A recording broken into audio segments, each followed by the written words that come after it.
And now joining us to discuss the Iranian community's take on the nuclear talks, as well as the strategy of the regime when it comes to these negotiations, is Mona Jafarian, the founder of Femme Azadi and a leading activist in France against the Islamic Republic. Mona, thank you so much for joining us today. Just to start, can you tell us how you see the nuclear talks so far? Is the U.S. making a mistake to even negotiate with the Islamic Republic?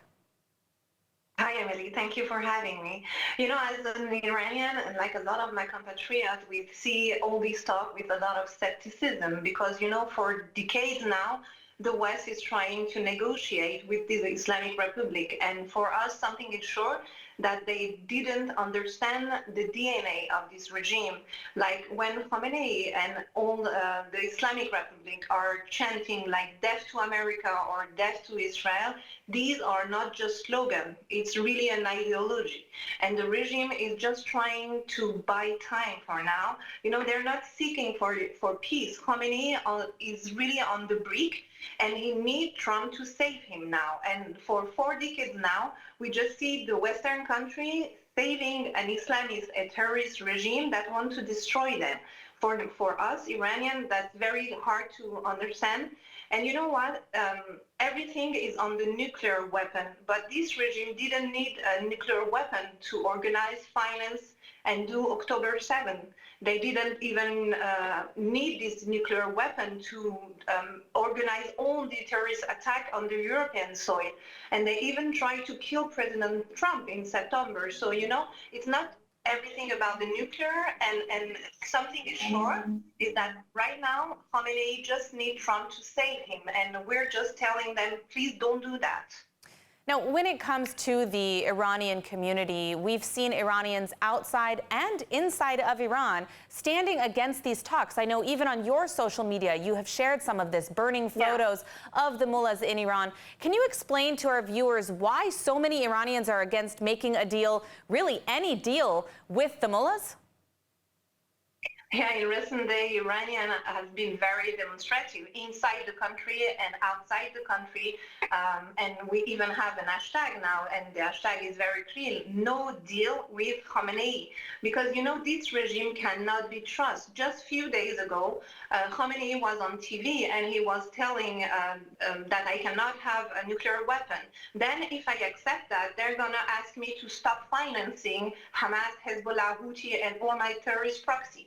Even if I accept that, then they're going to ask me not to make new missiles. And if I accept that, then they're going to ask me to respect human rights. I refuse all that. So, you know, Iranians always say something. Terrorists always tell you what they think and what they're going to do. But Westerners are so naive that they never listen to them. And everything is so clear. They're just trying to buy time. And you know, they're really like, doing a global jihad. When they say globalize the intifada, that's exactly what is happening now in the Western country. And Israel is the last step for them before attacking Western country. And it's just like all the Western government are just so blind about it right now. Now, how do you expect Europe to react to these nuclear talks and the most recent developments? What should they be doing when it comes to dealing with this regime now? You know, there's something we don't understand right now. It's just like Europe is missing in this negotiation, and they're the crucial actor of it. Why? Because first of all, we're fighting since more than 2 years to ask European countries to put the IRGC on their terrorist list. And even with all the terror attacks that occur on the European soil, they never accepted to do that. And the second thing that is very important for us is that UK, Germany, and France are still in the Obama deal.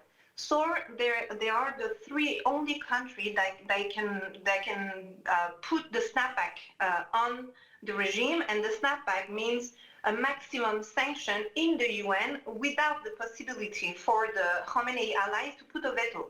That means that you can literally put all the sanction, and this sanction is going to put this regime down. So they have this power now in their hands, but they're not using it. And last week, Marco Rubio asked at the television during an interview, they asked France, Germany, and UK to do it. But for now, they're still like deaf deaf and blind about all the demand that we're doing. Well, let's hope that they can get it together and crack down on the IRGC and the terrorist activities of this regime. Unfortunately, we are out of time, but I want to thank you for shedding some light on the Iranian perspective on these nuclear talks. Thank you so much, Mona Jafarian. Thank you, Emily.